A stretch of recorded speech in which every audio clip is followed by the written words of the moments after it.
Hey, what's up, my good people, ladies and gentlemen? Welcome to Mkenya Marekani. Yes, it's been a minute since I recorded an interview, and I started to do my TikTok like really hard. Yeah, and actually now TikTok is helping me to pull people from TikTok to YouTube, and now I will concentrate again now with recording some videos. So it's all about information, all about helping one another, motivation, encouragement, and all this is not professional. Is based on personal experience, So make sure you subscribe to this channel so that anytime we are coming on live, you'll be the #1 person to watch. And when you subscribe, please make sure you watch a video or two. If you get more information, share. Ama namna gani? So before we go to our guest, this is how you subscribe.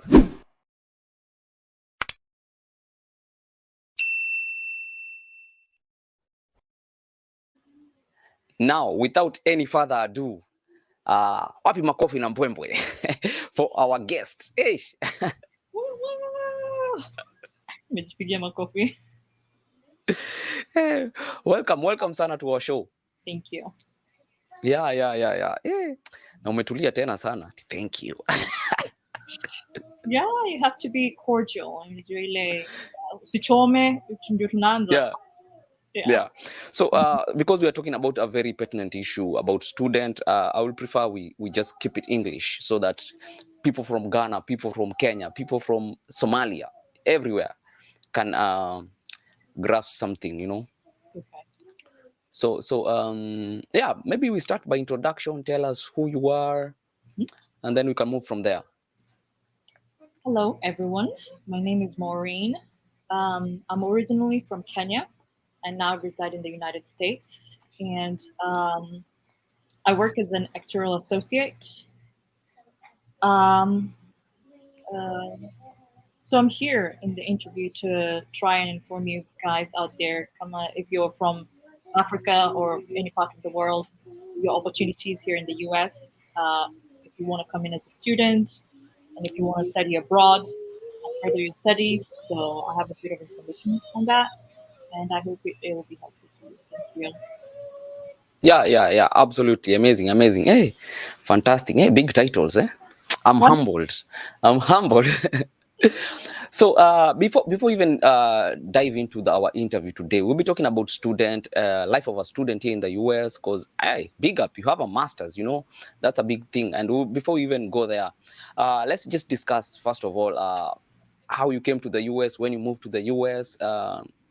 Because a lot of people ask me, how can I come to the US?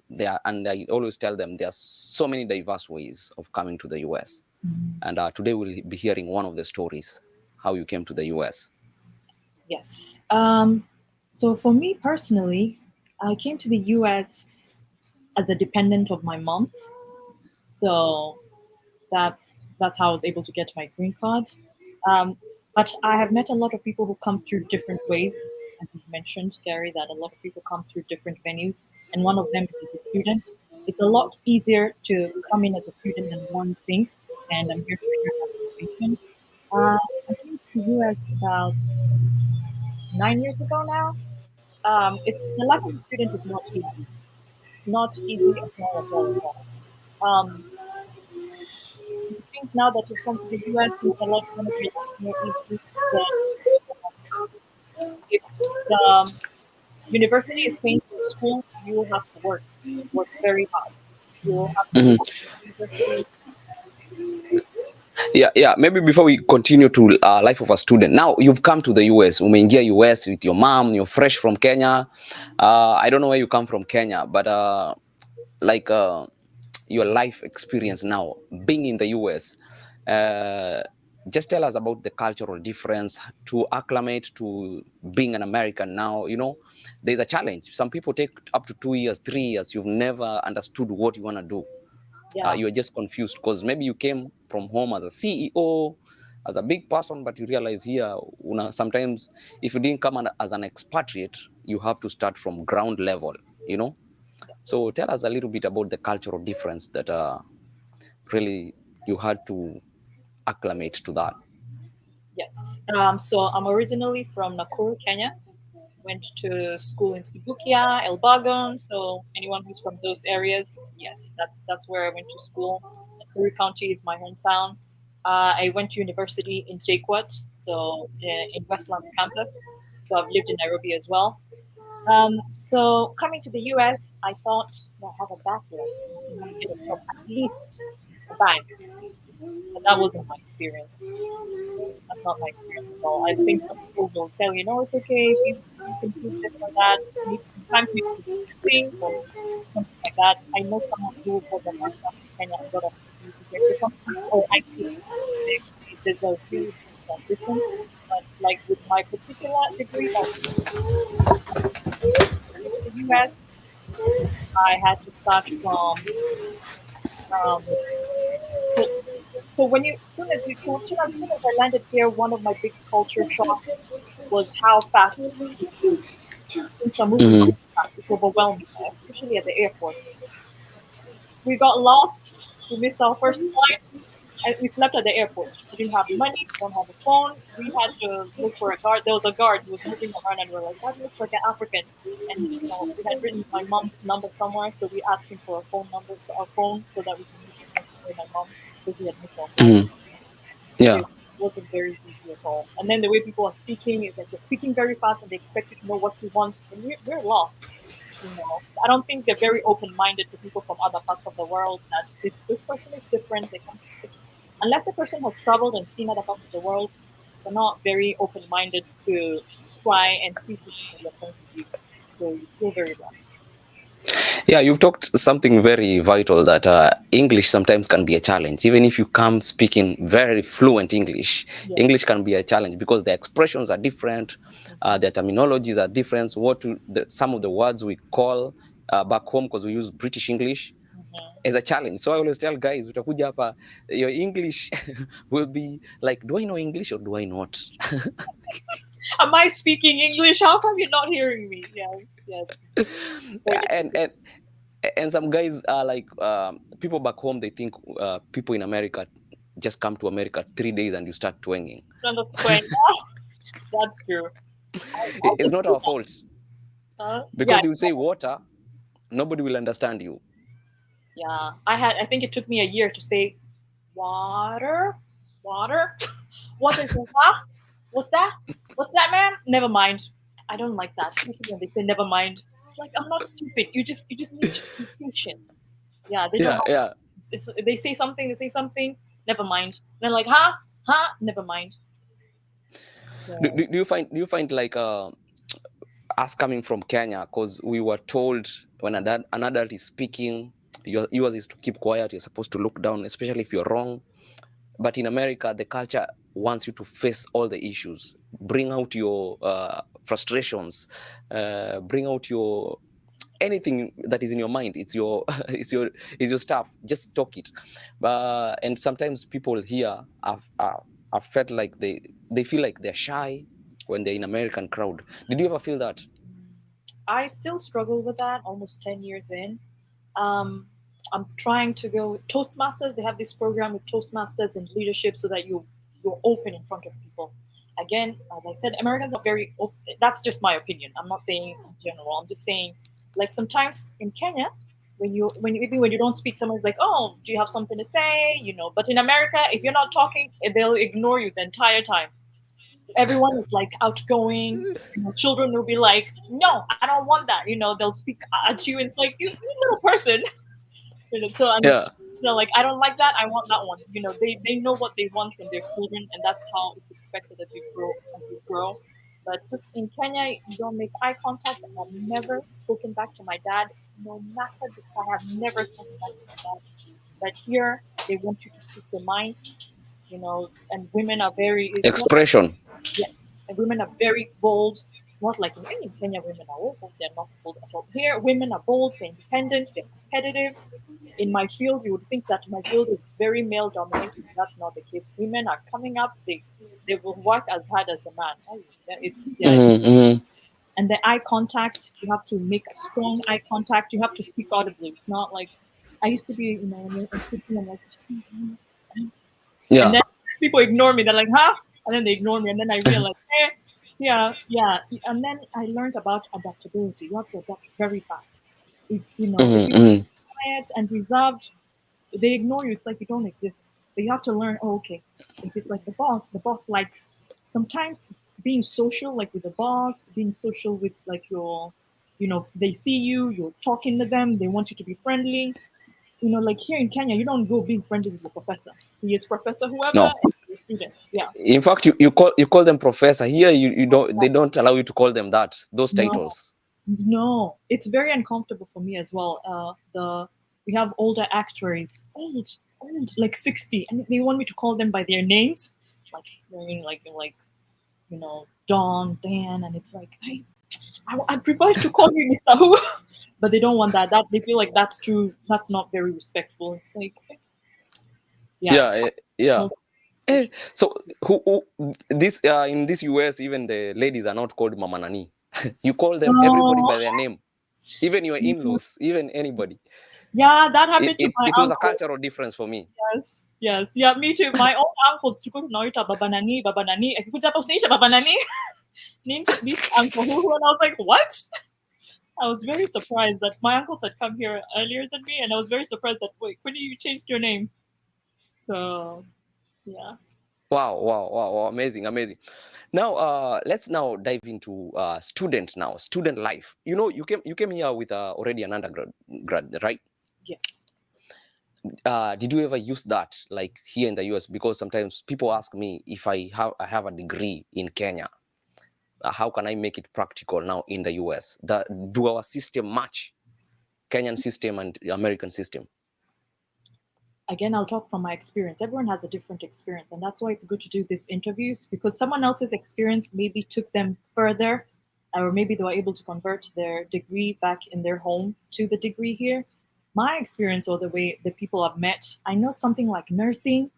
There is a way nursing translate, as long as I think if you're able to show certain number of credits or something like that, or show your experience, there is a way that you just need to do a few more credits, and then maybe you get an RN, or maybe, I don't know, clinicals, there's things like that, or something like that.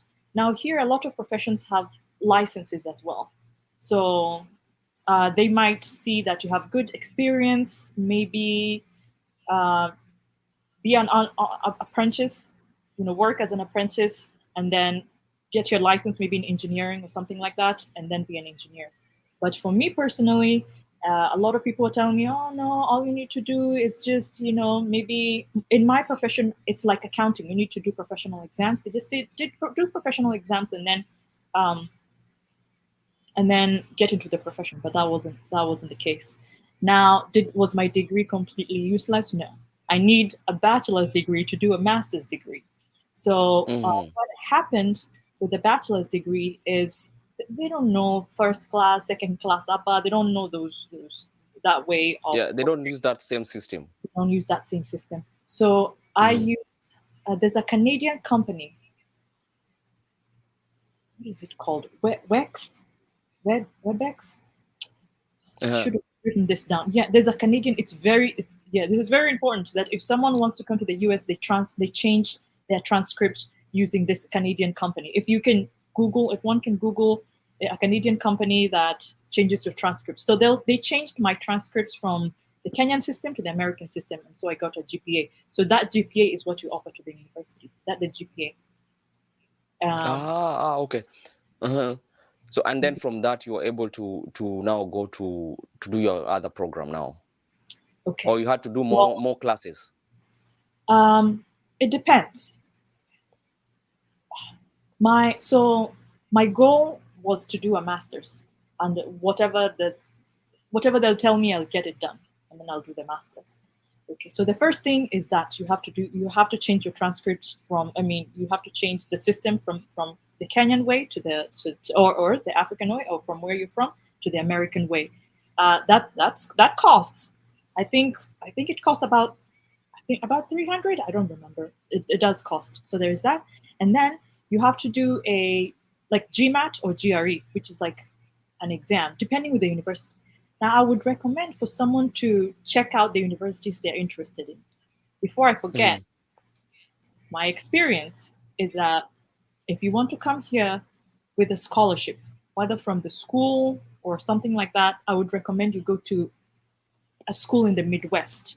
Now, an American would understand what that means. Don't look for you can look for a school in New York or I don't know UW in Seattle. That's a really good school, but or UCLA, but you have better chances if you looked for a school in the Midwest. We're talking about Missouri, Indiana, Illinois, Kentucky.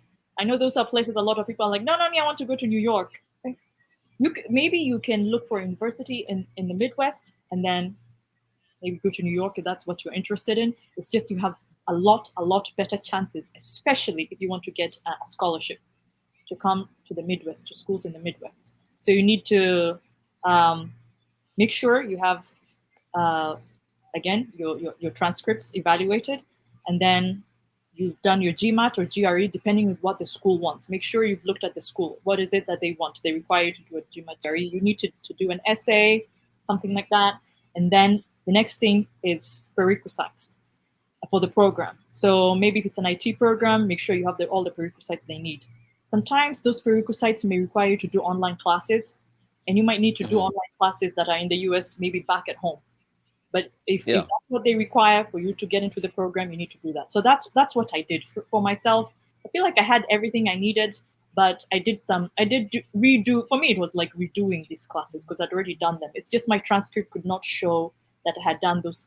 It was like probability 4, but I had done it in Kenya, but it's like it wasn't showing. So I did those. I did 2 prerequisite classes, so that helps. Wow, that's amazing. So I believe you didn't, even with your degree, you didn't start up immediately with your master's. There had to be a journey for you to take, like like you had to do some jobs here and there. What is your first job here in the US? My very first job, I worked in a hotel. I was a hotel maid. So we clean up, after the people. I mean, yeah, when the people leave, you clean up, and then you make sure you're waiting while they're leaving so that you go in and clean and take your tip. Because someone will come in, take your tip, and then you come in and then you work and there's no tip. So I learned that small. So if you're working in service, when you're, even if it's like catering, make sure you're around, like you're checking those people, and then as they leave, you run to your table. As you clean it up, you take your tip, because there are people who tend to take your tip and then they run away, and then you come back and say, "Yeah, these people didn't leave you." So yeah, I worked that job Rough game. yeah, that's a good. I worked that job for a few weeks, and then I think I was still. It was ile chini ya maji. Bado I hadn't got my papers, bado because my process, and the people are like, we have to let you go because hey, your papers are taking a while. The papers take time. Sometimes you think I'll be here 1 week, they come. No, sometimes it's even months, weeks into months before you actually get all your papers processed. You get your social security number, social security, and then you get your IDs and things like that.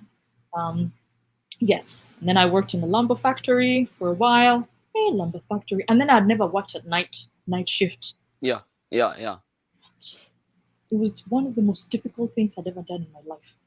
Me, I went to school. I had never worked while I was in high school. I never worked when I was in university. But when I came here, working in a lumber factory, you stand the entire time, and it was in Texas, and there's no AC. Oh, and yeah, work was like from 3 p.m. to 3 a.m. And it was like with the Mexicans, they work hard. Mexicans, they work. And then it's not like Kenya. You just like work a little bit, and then you're like, I'm so tired. Let me sit. Sit where? There's no one to sit. It's a break room. Until you wait for your 10 minutes of your first break, you're not going. You now, if you're seen walking to the break room away from the whole factory, people are wondering where you're going. Huh? There's a manager, yeah, and he was Hispanic, and then he would come back and he's like, oh, "You need to hurry up. There's a certain productivity you have to have. You need to do by the end of your time. By the end of your time there." And this person was monitoring. After maybe an hour, they come see how many logs have I pulled. Hey, it was physical work. You're pulling logs. Hey, I lost a lot of weight. They say you come to America, you gain weight. I lost weight. And then you have these, they call them steel-toed shoes because you're working in a factory, and then you have the goggles and all that. It it was hard work. And then you're working on a machine, and the machine cuts those things, and then they're like, make sure you don't cut your arm. They're like joking, but they're not.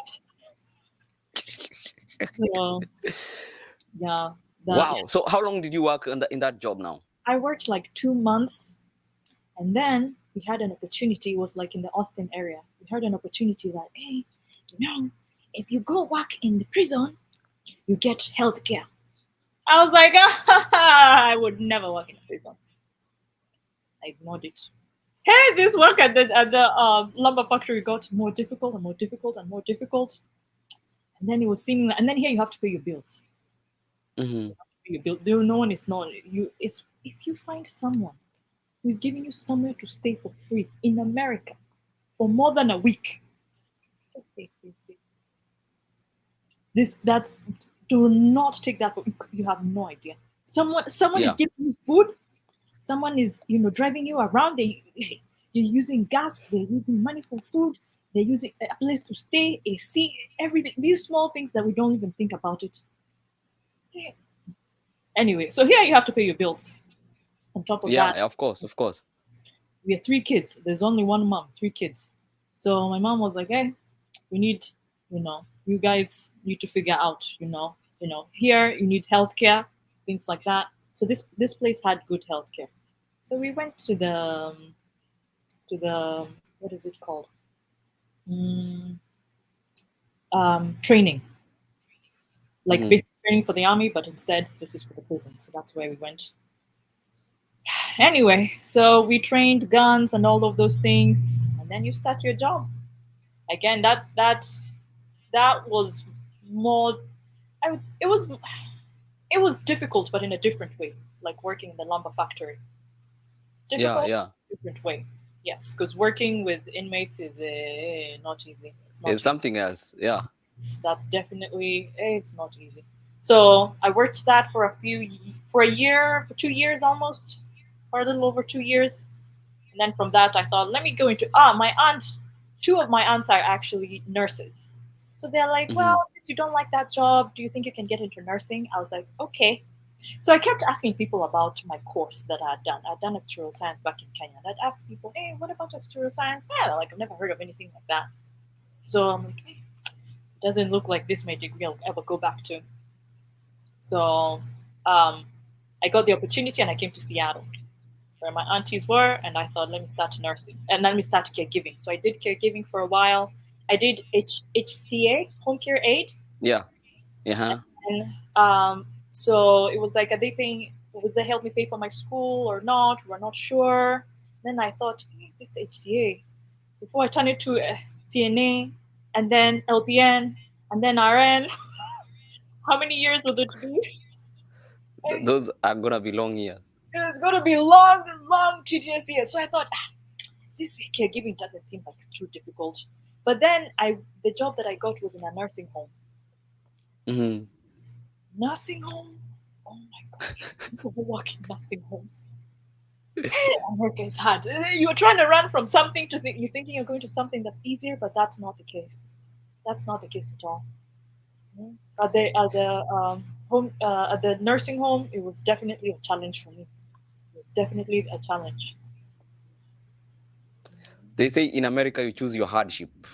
Choose your hard. Choose your hardship, yes. And while you're there, they expect you to be max. They want you to be perfect at what you do. You have good grades. It's like I'm just a caregiver. What do you even at night, those couples who maybe I'm taking care of their elderly mom and dad, they require you to be awake the entire night. And I'm thinking, your mom is sleeping the entire night. Can't I just stay at the couch? No. They want you to be awake. They want you to take this job serious, it's your hardship, and it needs to be done perfectly. They don't want you slacking around. They don't want you sleeping. They don't want you resting. No, you're here to do a job, and we're paying you every hour. Yeah, they are paying per minute. And they're paying way more money than you're receiving, by the way. I spoke to one person, and it turns out that they were paying the company more than twice what I was getting paid. So that's interesting that's how we do it. Yeah, one of the things why America will remain ahead, and even these other countries, I always tell guys, is because you're paid by a minute and you work by a minute. So there's no way you'll be at work and you're on Facebook and you're on Twitter. No, you cannot. 8 hours is 8 hours unless you're on a break. And your break is Yeah. to clock in. I remember working at the lumber factory. You clock in, you clock out. It will show. Yeah. It's 10 minutes, it's 10 minutes. And if you're late 2-3 times, you're given like a disciplinary. I remember this one. You're given a disciplinary letter. You're called to the office. Ma'am, you've been late this, and this times. Are there reasons why you've been late? And we are here to tell you that you cannot continue with this manner and things like that. And you're thinking, it's only 10 minutes. I've been here like 10 hours. But that's how the system is. Yeah. Wow. So all this time, you're still figuring out if you're thinking about your masters, you're thinking about your goals. You had goals when you came to the US. And most of the time, people lose the goals in the middle of this hustle because you enter into one thing, it consumes you. Yes, that's very true. That's one thing I've realized about the US. You get into a job, like any job I've gotten into, I thought in my mind, maybe 1 month tops. Then when you get into a job, you're so consumed by the job. You get home, you're so tired. You wake up in the next morning, that's all you're thinking about. It's like when you're given a job, it's like they want you to get, I don't know what it is. I haven't figured that out yet, but there's a way you're stuck or the system sort of sticks. You're paid enough that you're able to pay your bills, your bills. And to get to pay your bills, and you don't want to get out. You took so much effort. It took so much effort for you to get in this position that when you think about getting out of it, so you move on with your goals, now you're thinking, how am I going to be able to pay my rent? How am I going to be able to do all these things? And then again, you have to go to work tomorrow, So there's all these immediate needs that you have to meet that you seemingly seem to lose the big picture. And it just takes a lot. And it's a big risk, leaving what you're doing to now go forward and, especially going back to school. That's a big sacrifice. I don't know how people with children do it. It's a big, especially in the US, you don't just go to school. You have to go to school and work. Yeah. You cannot go to school full time, and especially if you're alone. Even with a family, you still have to figure out how to work. Unless your family is supporting you, you do school full time, and that brings us now to you're schooling now. How you found now the master's program that fitted you? Did you continue with actuarial science now with the master's program, or you had to switch? So I did caregiving, and maybe that's my experience. People advise you, telling you this. You're talking to people who've been here 20 years. You're talking to them. People have maybe seen like they're successful in what they're doing. You want to do the same. I would recommend for someone to just chill, take your time, whether it's weeks or years, and then determine what you want to do. Because sometimes we decide, I want to, in Kenya, they pressure you. Be a lawyer, be a doctor. Now you've taken 10 years, 20 years, while you didn't even like it, to be a doctor. Now you're a doctor, you don't even like it. Now you're just miserable. You've simply been miserable all your life. I know this is not maybe the more African approach to do things because, we're trying to get out of poverty and education is a good thing. But like I would say, if you're in the US, just choose a good medium, something that earns you good money and you like to do. Don't do something you don't feel like you want to do. If you don't like it when you're starting, it's just going to be very difficult as you move along. Because in US, your license will be stopped. If you do something that you don't like, it will show. Because you cannot treat patients like anyhowly. If you are a nurse, you cannot treat patient without passion. Yeah. I experienced some places, maybe even back home. You go to a hospital, people on Facebook, they are not checking on something that is emergency. Here you cannot do stuff. You cannot do stuff that are against the code of being a nurse. That's true. So that's it. You lose your license. That's it. You can't get it again. You have to start something else, or you end up in jail. Yeah. Small things can get you in jail very fast. So you've now you are now in CNA trying to figure out the next life. Yes. Now this is almost 4 years in, 3-4 years in. But when I came here, I was like, this thing, 6 months. Even if I'm not getting a job, I'll just get into a university and do my master's. If you can find one thing I can say, my experience right now in retrospect, having a mentor will help someone move faster. If you have a mentor and you have someone who's like helping you figure things out and helping you with direction. If I knew the direction I needed to take my first 6 months in, I would have just taken that. I would have just, applied for my school, the school that I went to, and just gone in. But I didn't know. I was just trying to figure things out.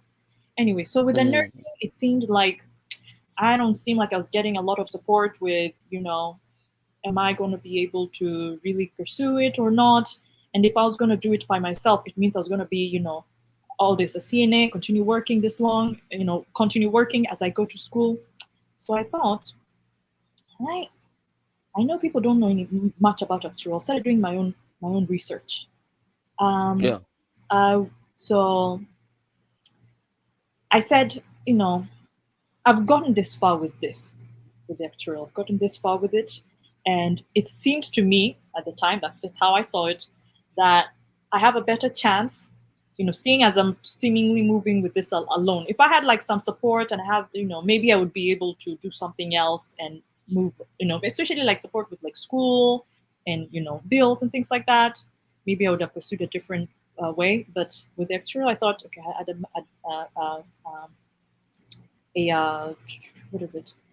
an undergrad. So then I said, let me attempt to take a master's degree.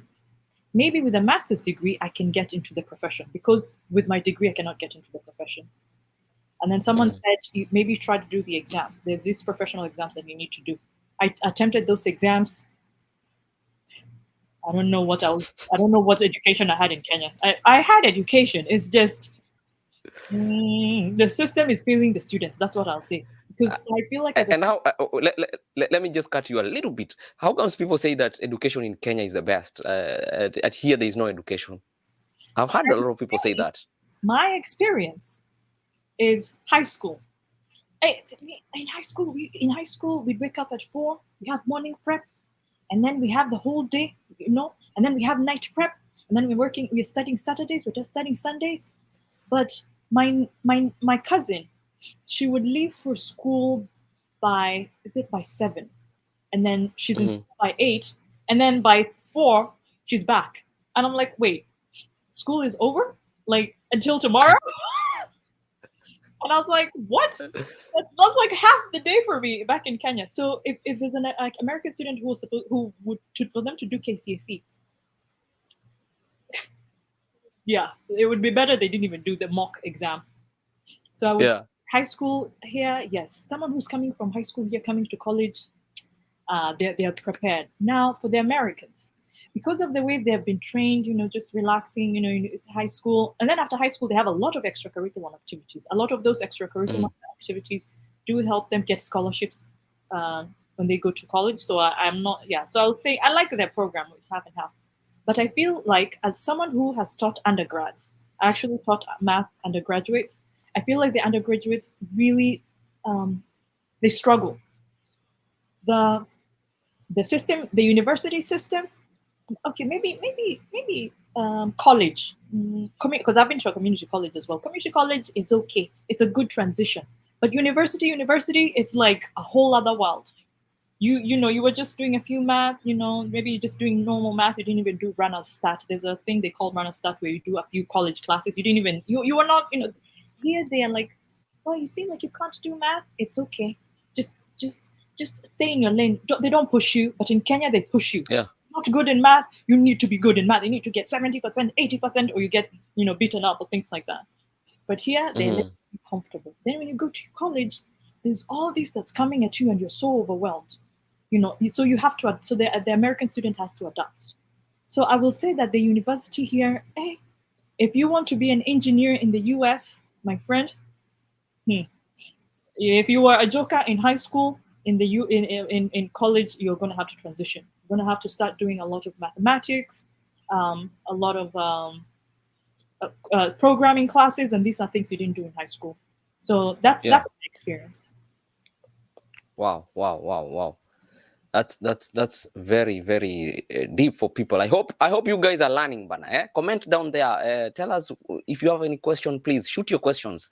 This is very important because the reason I started Mkenyamarekanitv is because we don't have Kenyans who talk about like Kenyans in abroad who talk about real life situations, how you can do stuff. Like for example, you are an actuarial science. You know, you can imagine how many people are out here trying to find a Kenyan with the same story they can't find, because people hide their stories, hide their success, because I don't know how we see it. We see it as bragging, but if it's an American talking about their success, we see it as motivation. You know. Yes. Hey, Americans. Hey. They'll say you didn't ask them. That's true. Yeah. So having somebody who can express their stories, people, a lot of even Africans, immigrants, they can relate to this because they feel like, yeah, she's from Kenya and she did it, so I can have something and I can have some information from her and continue with the same path. Yeah, because sometimes we like to see stuff before we can pursue that.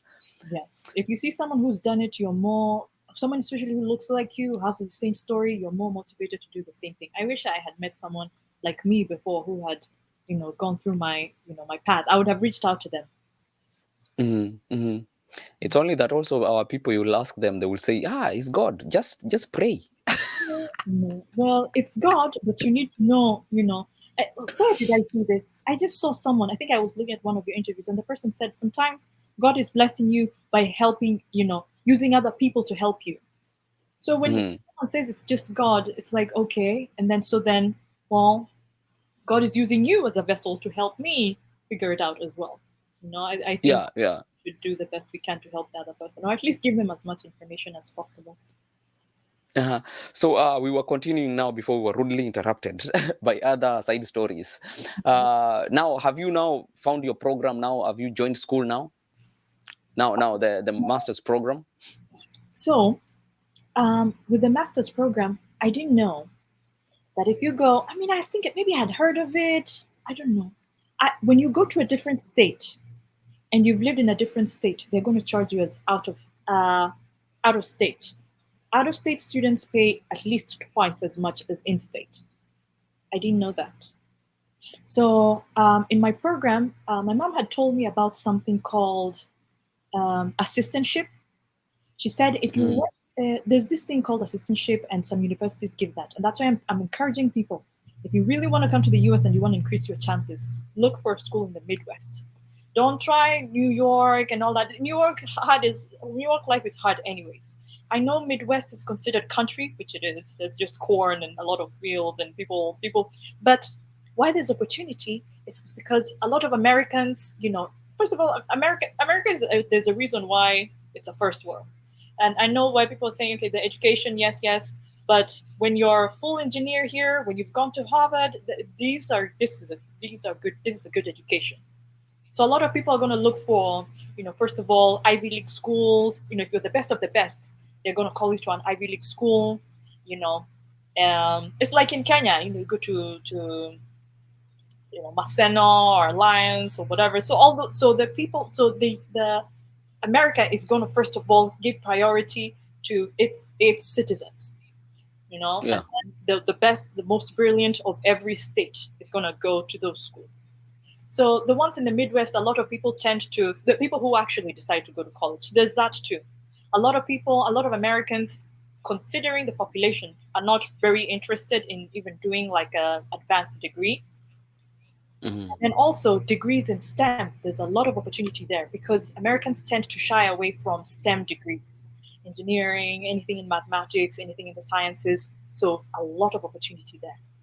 Africans are very hardworking. That's my experience. And I'm sure other people Yeah. from parts of the world are very hardworking. If you're able to come to a school and then work, in my particular department, we were a lot of people from West Africa. When you work together, all of you are just going to get A's. So there's a lot of camaraderie that I feel like Americans don't necessarily have, and then Americans, they're like, oh, they want to, can we do assignments together? It's like maybe they don't want to do it and all that. So there's definitely a challenge with that. But when you're there, you're Africans, you work together, you help each other, you lift each other. So let's see. Okay, so sorry about that. I'm deviating, but I want to pass across these points that there are opportunities, and I want to show you where there are these gaps where people from other parts of the country can come in. So schools in the Midwest, STEM, getting scholarships. So I learned about this assistantship. Assistantship is a scholarship where they pay for your entire school. For your entire school, all you have to do is pay for tuition, and then they give you a stipend. So the stipend, the amount of money they give you every month, you are able to, pay all your bills. You just need to live frugally. Don't stay on campus. There is housing for international students, which is affordable, and then you're able to pay for your food. Some people are even able to send money home, as long as you don't live the very lavish lifestyle of Americans, where you're trying to get a big flat screen TV or trying to get a car with payments. If you don't do any of that, if you save up, you can even get a $4,000 car. In the Midwest, things like those are easy to find. You can find a guy trying to sell off their car, or maybe sometimes other international students are leaving to go back, especially people from like UAE usually come in. The government fully pays for everything, and then they leave. So Yeah. they have cars. Sometimes you have couches, things like that. It's very affordable. You can do that, and the university is giving you the money to do that. Um, yes. So what the university will require you to do, like me, I was required to teach. So you teach undergrads. Sometimes you grade. Sometimes you work with a professor. But your full tuition is paid for, and you're given a stipend. So that's so when I got that opportunity, an assistantship, and I was also admitted into the program and had done. My school specifically did not need GMAT, but they also needed my transcripts, as we've talked about before. Um, what else? The essays, recommendations. Make sure you have good recommendations. I would say something that would increase someone's chance of getting an assistantship is to show that you have done this before. Like if you're in college right now, see if you can help your professor, even if it's for free. See if you can help grade. See if you can help teach. Be an assistant professor. Attach yourself with a professor or two. And then when you're applying here, you show that you have, even if they're not paying you, because you know what your goal is. And then you'll show that, oh, I have a year or two experience that I've taught, I know this mathematics, or sorry, I taught mathematics, but there's scholarships in economics, finance. Remember, STEM, those are big, but also in English. I actually know a Kenyan girl from Luyaland. She taught English, so it's very odd for Americans where it's like, this one, even she has an accent and she's coming to teach us English. How new? Hey, huh? And then there's opportunity. Africans are the ones who want to work here, and you Yeah. come here, you work, but your school is paid for, and you hear like, oh, they won't give you the opportunity. There is opportunity if you want to work. It's not going to be easy, but if you want the opportunity, it's there. Can you? If when I saw this, and a Kenyan from Luyaland a girl, lady coming to teach English, and she's teaching them essays and all of that. Hey, there's opportunity in every field. So make Yeah. sure you Yeah. have Yeah. good recommendation. Recommendations go a long way as well. Yes. So you have to just even though you're swayed by bills and that, and because they have a tentative of pushing you to stay in a small box and not see what you used to see, the American dream. So Yeah. what Fine. is the balance now between now getting a job to just make you pay the bills and still pursuing you in that dream, especially dream for education, because education, is key. Well, for me personally, I mine was like it just worked out very well. Everything finally, after struggling and figuring things out and doing things here and here and here. So for us, you have for us, my profession, you could do a PhD or for all you want, but you have to do your professional exams. Mhm. So that's very vital for you to get a job here. You have to do, especially now it's very competitive. You at least one or two exams, and then see if you can get an internship. But so for me, work was so okay. So I'm doing the professional exams. I'm studying full time, but I'm also working as an assistant, a graduate assistant. So the graduate assistant was the job, but it's also paying for my school. So it's like I'm working and I'm going to school, but the good thing about my specific job was that, okay, so you're in the math department, you're taking statistics classes, you're taking actuarial classes, but you're teaching like probability for undergrads. Probability for undergrads is like, probability is the first actuarial exam. So for me, it's just like a revision. Yeah. So if and I think we have talked about this with even international students. If you students, here as an international student, I know someone who in their first year they were international students, but since they were in the university. Anyone who's in the university is given preference. So since she was in the university, she was able to ask for an assistantship the following year. So her parents didn't have to pay for anything. But back to your question. Yeah, just continue. About paying bills. It's not an easy. Again, it's a sacrifice. That's why you're going to school, to make an investment. I would recommend, if you're getting like a job, of course you're going to have to, maybe if you're able to get a job in your department, perfect. For me, that's a perfect situation if you're able to get that. Number two, keep looking out for scholarships. There's always scholarships. Don't be lazy to write those essays. Those scholarships will go a long way. Sometimes they're giving you scholarship for books. Sometimes they're giving you scholarships for, boarding, somewhere to stay. So if you're able to get a scholarship, keep looking, keep looking, keep looking. Don't think, oh, it's only $500. No. I saw he was on Shark Tank. The guy was able to get, I think, $1 million and something in scholarship. It could not be. You just need to learn that skill. So get your scholarships. If you're able to get scholarships, then there you go. You have money for a lot of things, and then you can focus more time with school, and you can do part-time jobs. You could do jobs like caregiving, especially like in the summer. Here, usichague, don't chagua jembe si mkulima. Don't, if you unachagua huku, like my French, you don't get anything done. Yeah, and caregiving is favorable to work out other careers because there's more hours and more flexibility. Like you can decide to work at night. Many jobs, the office jobs, they end at 4 p.m. But healthcare, you can start a job at 11. You can take some few hours, maybe from 7 in the evening.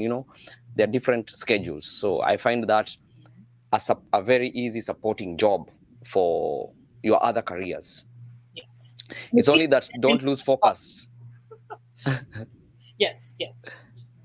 Yeah, because sometimes you can be sidetracked, Even if you continue thinking, sometimes, people put pressure, and sometimes you're putting pressure in yourself.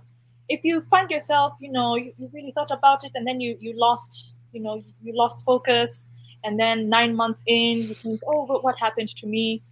Just get back to it. See if you can, maybe give yourself a day or two.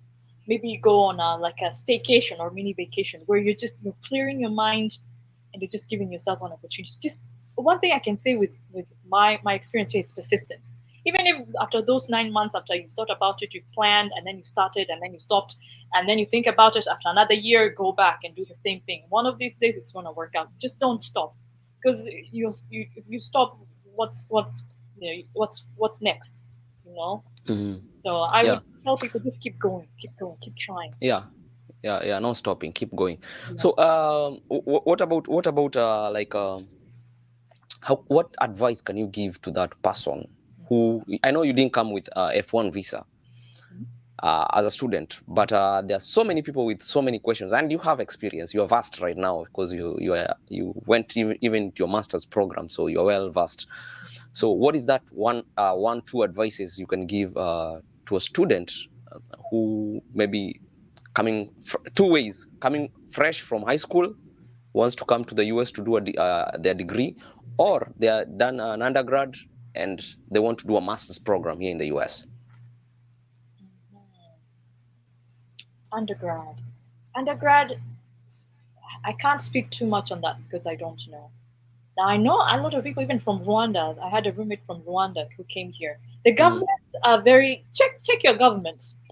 Check your government. Sometimes, maybe it was just my thought, but sometimes for me, when I was in Kenya, I thought, maybe it's just people from this university who will only get a government scholarship. Keep looking. There are scholarships even to go to like Oxford, to the US, to the UK, that are given by the government. What they'll do, they'll just put it in a gazette, newspaper. I don't know if they still call them gazettes, newspaper, and they put it like in a section, and then they send it out. Whoever applies goes forward. So check for things like that. Another thing I saw with Alex Chamwada, I know maybe you've watched Alex's channel. Yeah, I've interviewed him, by the way, in this channel. Oh, have I you? was So you know privileged. him. So Yep. yeah, so yeah, watch. There's no time that has more information before than this era, this time. There's information everywhere. Check with YouTube and Yeah. what programs are there, as long as they're legit. Now this one, I think I have found it to be quite legit. Now, have I used it myself? No. Do I know someone personally who's used it? No. So, but I think Alex's channel is pretty legit, and I've heard of this called Flyer or Flyer. There's a program they have where they Yeah. students, they teach them, you need to, and then they help them pass their GMAT, which is an exam for which you need to do for GMAT or GRE are the exams that you need to do to get into the to higher education. Like higher education is also bachelor's, but like a master's degree. But I think SATs is what you need to get into um, a bachelor's program. So they help you with that. Hmm. So I would recommend people to check out his program and see what people need to do to get into that program. Determination goes a Yeah. long. Sometimes maybe they'll ask for a lot of money upfront, but if these people are, maybe when you look at all the resources they're putting into the person, into you, maybe you're a high schooler and they're putting all these resources into you, they're paying for your flight and all these things, and then they require a certain amount of money or you to make a certain amount of payment. It's because Hmm. they're helping you. One, this is a legit way for you and a shortcut, really. If you were to do this on your own, who knows how long it would have taken. But Yeah. so I would recommend people to look into programs like that. And then do not underestimate the power of looking to the website. What Hmm. program Hmm. are you interested in? Okay, so which universities in the US give these programs? Which specific university? Okay, and then you go to the website and then you go to the specific program. What do they require for this program? Okay, so you've looked at it. They require an essay. They require this. Sometimes they require a certain amount of admission money, and then how do I pay this? Do they give scholarships maybe to international students sometimes, or people from abroad? Some Yeah. schools give those kind of international. This is even in the UK, even in Australia, in the US. I know there's programs like that where they would be willing to give scholarships to people from abroad, but also again with your government. Check that. What else do I know? Mm, international student, if your parents are wealthy enough and you not necessarily to pay for your whole program, but look for strategies. If they're able to pay for 1 year or something like that, and then there's assistantships that are given, just try to be again, you just need to make sure you have good scores, of course. You're an honor student, Hmm. something like that. I would say in Kenya, a good score. This goes without saying, but I'll mention it. Make sure you have very good scores. The better scores Yeah. you have, the better your opportunity, of course. Hmm. Yeah, make sure you go to the website. And I think this program with this high flying program, I think what they do is that they have connections of how to get you to an assistantship program, which is what I was talking about, Yeah. where Hmm. you're given like a scholarship, but you're given a stipend. So let's say you're a Kenyan person, uh, um, and you're thinking, how don't think about the visa. How am I going to get to America without a visa, or how am I going to get that student visa? I think highly because I've not experienced this myself, but I've never seen well, maybe there's some embassies, but you have higher chance of getting your visa if you go to the embassy and you tell them, look, I've applied to this school. One, two, I've gotten a scholarship, and they're going to give me a stipend, so I am set financially. They're not going to say, and Yeah. they expect, and there's certain expectations as university. The university has given me this position, like I'm the one who's going to have to teach for the next year or 2 years. So there's a certain responsibility they have set for me, out there like in the US. So they're not going to say no, Hmm. can't go. The university has already given you this responsibility. They've already paid for your school. They're already giving you a stipend. So I think you have higher chances of getting your visa. And I think that some Nigerians I know that Even if they're not given a visa this time, they're given the other time in the school, and even if they're not given to this semester, they're given for the following semester, and the university will understand. So look at things like, even sometimes maybe you don't want this particular program, but this one is close. Take that one.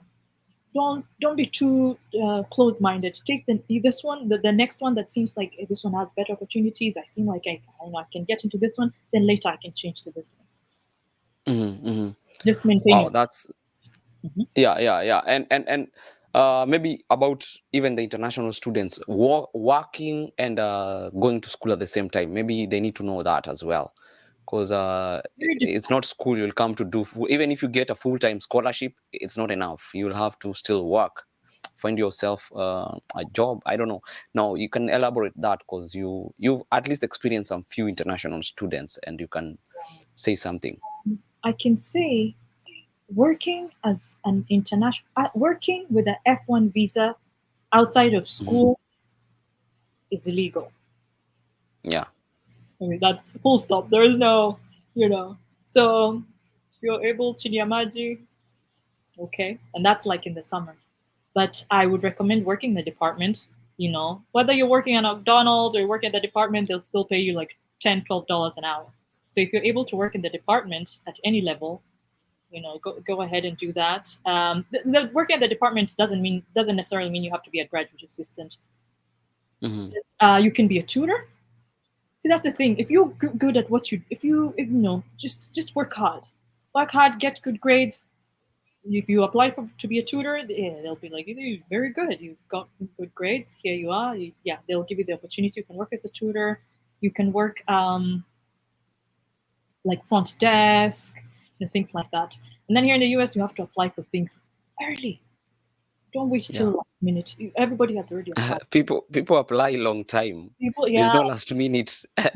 Yes, and in Kenya, people could be very last minute. But for me personally, I don't know a lot of. But I would say that the Kenyan way. Kenyans are last minute people. You plan for a trip. People will start getting ready 5 minutes before the trip. Yeah, if you're asking for a baby shower, you want to go to a baby shower, and then you show up two hours late. It's people are leaving. People are leaving. So 2 hours afterwards is when we arrive. Yeah, that's not going to work out. Same thing with school. The people I'm giving advice, this is not if you want to come to school, if you want to come, this is for someone who wants to come to school next fall. This is the time to start planning everything.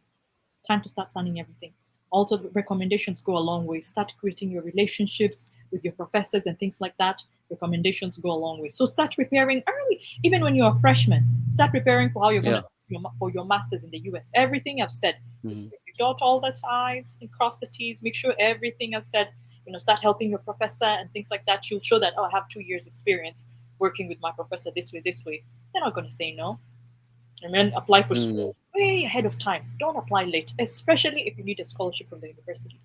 And I think, again, this high flyer program, it just seems like, maybe people will be complaining that I'm paying a lot of money, but they've done everything for you. Everything else that you would have taken you years to figure out, they're helping you get everything ready for you. All you need to do is get everything done, go to school.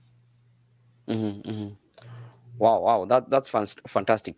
There's something I think I've seen here also in high schools here, that people can do some programs like English programs while in high school for your undergrad. So I don't know if if you have experience with that, because some parents might want to advise their children to go the same route. So by the time you start, maybe your undergrad, I can give you scenarios. Sorry, I'm stretching. America, I'm not a big fan of pressuring children. Okay? But at the same time, teenagers have the most time. I know of a relative. She knows what she wants. This my cousin, young girl. She knows what she wants. She was able to. I think they call it a runner's start program, where she was doing college classes. So she was able to do college classes in her senior and So you have sophomore, then junior, and then senior. Mm. So the final 2 years of her college, she was able to do a lot of college classes. Such that she's only going to college. She's only going to university for only 2 years, and then she starts her program. She goes into medical school.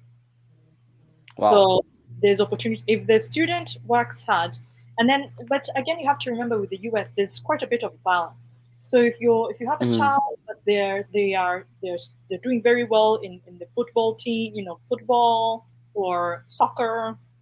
Okay, football. No, not football for girls. What do they call that? Yeah. Softball as well in college. Things athletics or Mm. music that can give them scholarships. Also, I would recommend parents to really help their children with that, excel in those, so that they can get a scholarship when they go to school. But if they're not excelling in all those other things, there's definitely opportunity in education where they can do their college classes while in high school, and then when they go to college, they're just doing maybe 2 or 2.5 years, and then they graduate with a bachelor's. Yeah. Yeah. Yes. Wow. Those Wow. opportunities are That also was. given. These children will not tell you that those opportunities are usually given in school. Yeah. Mhm. Wow. Wow. That was quite extensive time. Yeah, we've had today. Yeah. Glad I could help. I I hope. think we need to have a part two of this. Yeah. Because information is we will never exhaust information. Yeah, and I think we need you in this channel. You are so informative, and I believe everybody will learn something from you. But it's such videos, like good videos like this, that don't trend, unfortunately. I saw something like this: the truth or the good stuff. You have to dig. You have to dig to find that. I hope it helps someone Yeah. out. Really. Yeah. Yeah. Yeah. So guys, if you have any question, please shoot your question on the comment section. We'll have a part two of question and answer. So if you have any questions, please don't hesitate. You can just write on the comment section, and then we'll try to reach out as much as possible, answer all those questions, because we are here to just provide what you know. It's not professional, but it's something. It's a good startup. It can stir your mind to start going towards that direction, and you can get professional. Yeah. Okay. So what are your last thoughts before we conclude? I suppose my last thoughts would be keep an open mind. And for young people, as you're transitioning to adulthood, in my experience, is a lot more difficult and challenging than one might expect. So, you know, just keep an open mind to being adaptable. I think when you go abroad, adaptability is huge. It will take you far. um, be willing to do what it takes. And sometimes it just takes sacrifice, and you might not be in a position that you wanted, or maybe think you're coming abroad and you're not living the way you'd have wanted to live, but you're making an investment, and it's gonna, especially something like education. No one is ever going to take that away from you, or experience. Even with the business, no one is ever Mm, going to take that away from you.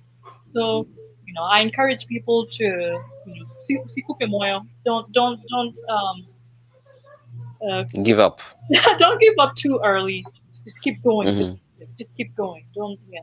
And everybody has it. My dad used to tell me this. Everybody has a journey. You might find someone who went to school.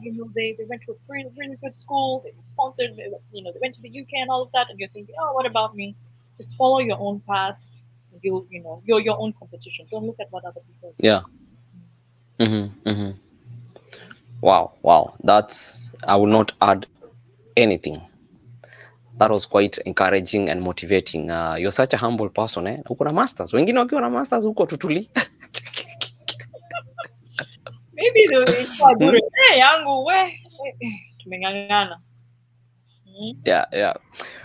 We'll definitely want to have you again, because we have to get this information. You are so endowed when it comes to, especially even your field. We've not even tackled your field nicely, because Yeah. yeah, so that people know that there's a lot of other options out there. Yes, opportunities are Yeah. there. I know a lot of people like, I don't know, opportunities are there, but my friend, you have to work. Especially in the US, you have to work harder than you ever have. Yeah, Yeah. the opportunities are Yeah. there. You have to work very hard. Hmm. Do you have some socials guys can follow you? for questions or? Well, I suppose you can follow me on Facebook, Maureen Nyara. Oh wait, Benigna. I use my middle name, Benigna Nyara. On Instagram, it's Nina with a Y and a H. So yes, or you know, ask Gary, and then we can discuss it if we meet again. Yeah, absolutely. Thank you so much. I cannot thank you enough for stopping by on our program. And yeah, we'll keep doing this time and again, lighting each other's candles. That's what we do. Yes. Yeah. Sawa. God bless you. We'll catch up another time. All right. Thank you so much for having me on this channel, and I really hope that I've helped someone out there, really. Yeah, absolutely. So guys, ladies and gentlemen, thank you so much for your time. If you have any question, please make sure you just ask. We will try as much as possible to answer all the questions. God bless you. Remember to subscribe to this Mkenya Marekani. We are not forcing you to do so. Consider subscribing. If it's helpful to you, consider subscribing. Yeah, and share. If it's not helpful to you, you can share to your cousin, your brother, your sister, and leave a comment and press that like. Ama namna gani? May God bless you. Remember kusubscribe ni kama kawaida. Namna hii.